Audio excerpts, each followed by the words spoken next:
हे भामिनी, उस व्रत के प्रभाव को निश्चय ही वर्णन करो कि जिस व्रत का धूप गंधादि से भी ये यत्र तत्र पूजन करने से सुख की प्राप्ति होती है। इन वाक्यों को सुनकर आश्चर्यचकित नेत्रों से बालक का मामा उसकी हित चिंता करने लगा कि यदि इस कन्या के हाथ से इस बालक के ऊपर अक्षत पड़ जाए तो वह 100 वर्षों की आयु प्राप्त कर लेगा। आश्चर्यचकित नेत्रों से वह उस सुशीला को देखने लगे।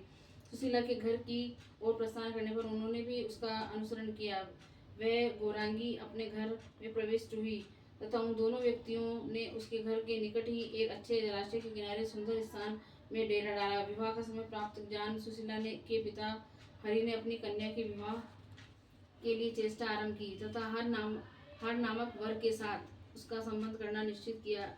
हर के माता पिता ने अपने हर पुत्र को विवाह हेतु असमर्थ जान शिव के मातुल के पास पहुंचकर विनय पूर्वक शिव को मांगा। वर के माता पिता ने कहा कि हमारे हर पुत्र का विवाह हरि की शोभना कन्या सुशीला के साथ निश्चित हुआ है, किंतु सुशीला के लिए ये असमर्थ मालूम पड़ता है। इसलिए हे श्रीमान, लगन काल के लिए आप कृपा करके शिव को प्रदान करें। लग्नोत्तर हम लोग पुनः शिव को लौटा देंगे। मामा ने कहा कि प्रिय भाषी, शिव को आप लगन काल में अवश्य ले लीजिएगा। तत्पश्चात मुहूर्त उपस्थित होने पर शिव का विवाह सुसंपन्न हो गया। उस रात्रि में चक्र में ही सुशीला के साथ शिव के ने चयन किया। उस रात मात्र रूप से मंगला गौरी स्वप्न में प्रकट होकर पतिव्रता सुशीला ने से कल्याण युक्त वाणी बोली, हे गौरांगी सुशीले, तुम्हारे पति को डसने के लिए महाभयंकर सर्प उपस्थित हुआ है। उठो और उसके समक्ष दुग्ध रखो, एक घट घड़ा भी स्थापित करो, वह उसमें प्रविष्ट हो जाएगा। तब तुम अपनी साड़ी के पल्ले से उसका मुंह बांध देना। प्रातःकाल उठकर वह शुभ वायना अपने ही माता को दे देना। इस प्रकार श्री मंगला गौरी के वचन सुनकर सुशीला उसी क्षण उठ बैठी और अपने आगे फूंकार करते हुए एक महाभयंकर काले सर्प को देखा। श्री गौरी के कथानुसार उसने सब कार्य किए और फिर निद्रावस्था में हो गई। तब निकट से सो रहे वर ने सुशीला से कहा, मुझे अत्यंत क्षुधा लगी है, मुझे भोजनार्थ लड्डू इत्यादि मिष्ठान शीघ्र दो। ऐसा सुनकर सुशीला एक पात्र में लड्डू इत्यादि कुछ मिष्ठान लाई। शिव ने भोजन कर उस पात्र में अपनी अंगूठी रख दी। इसके अनंतर उस सुंदर वर ने किसी गुप्त स्थान में अंगूठी सहित उस पात्र को छिपा दिया। इस रहस्य जानने वाले उस शिव ने उसकी पोतागुकार में सुख पूर्वक शयन किया। प्रातःकाल होते ही शिव अपने निवास स्थान पर आ गया और सुशीला ने स्नानादि कर शुद्ध हो वह वायना अपनी माता को समर्पण कर दिया। माता ने उसके भीतर एक उत्तम मोतियों का हार देखा। अत्यंत प्रसन्न चित्त से उसने अपनी प्रिय कन्या को उसे प्रदान कर दिया। तत्पश्चात सकुचाते हुए मुस्कुराकर कन्या सुशीला ने चरणों को धोते हुए माता से कहा कि हे जननी, ये मेरे पति है। कन्या के पिता हरि ने आश्चर्यचकित हो मंगल दर्शन से पूछा कि हे शिव, क्या आपका कोई चिन्ह यहाँ पर है तो मुझसे कहो और दिखलाओ। हरि के वचनों को सुनकर शिव प्रसन्न चित्त से उनके घर में ये कहते हुए कहा कि मेरा यहाँ पर चिन्ह उपस्थित है। कमरे में प्रवेश हुए उस पात्र को जिसमें मिष्ठान भोजन किया था आदर पूर्वक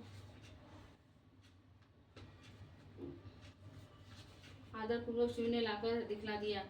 हरि ने उस पात्र को देखकर कन्या सुशीला को शिव को समर्पित कर दिया। इसके अतिरिक्त बहुत रत्न वस्त्र तथा स्वर्ण प्रदान किया। सुशीला को लेकर बहुत कुछ धन वितरण करते हुए उन दोनों ने प्रस्थान किया। श्रावण का महीना प्राप्त होने के कारण मंगलवार के दिन सुशीला ने मंगला गौरी का व्रत आचरण किया। 1 योजन की यात्रा करने के बाद उन लोगों ने भोजन किया। सुशीला ने कहा कि श्री गौरी का विसर्जन तथा दीप दान आदि कर हम लोगों को माता पिता के दर्शनार्थ आदर सहित जाना चाहिए। ऐसा कहकर जिस स्थान पर श्री गौरी का आह्वान किया था वहां पर वह सुशीला आई और उस जगह एक अत्युत्तम स्वर्ण का देवी मंदिर देखा। सुशीला के गौरी विसर्जन तथा दीप दानादि कार्य संपन्न कर लेने के बाद उन लोगों ने माता पिता के दर्शनों की उत्कृष्ट इच्छा से प्रस्थान किया। कुंडिन नगर के निकट पहुंचने पर वहां के निवासी इन्हें देखकर विस्मित हुए। उन लोगों ने उत्कंठित होकर धर्मपाल को जाकर कहा। नगरवासियों ने कहा, हे धर्मपाल, आपके पुत्र को पत्नी सहित तथा साथियों को भी हम लोगों ने अभी अभी आते देखा है और वे लोग इधर आ रहे हैं। जब तक नागरिक ऐसा कह ही रहे थे कि तब तक वे भी सब पहुंच गए। माता पिता के प्रिय शिव ने उसके चरणों में प्रणाम किया। मामा ने अपनी बहन एवं धर्मपाल को नमस्कार किया तथा सुशीला ने भी अपने सास ससुर के चरणों में सिर नवाया। सार ने सुशीला से पूछा, हे सुशीले, हे कमल लोचने, जिस व्रत के प्रभाव से मेरा पुत्र दीर्घायु हुआ है उस व्रत को कहो। सुशीला ने कहा, हे सास जी, मैं तो व्रत को नहीं जानती, किंतु अपनी माता मानवती, पिता हरि, ससुर धर्मपाल तथा आप सास जी को जानती हूँ तथा मंगला गौरी एवं अपने स्वामी को जानती हूँ। ऐसा कहकर सुशीला ने अपने हृदय में आनंद का अनुभव किया। कृष्ण जी ने कहा कि हे धर्मराज युधिष्ठिर, इस कारण स्त्रियों को ये व्रत सदैव करना चाहिए। युधिष्ठिर जी बोले, हे कृष्ण, व्रत का फल मैंने सुना, अब आप इसकी विधि कहिए। कृष्ण जी ने कहा, विवाह के प्रथम वर्ष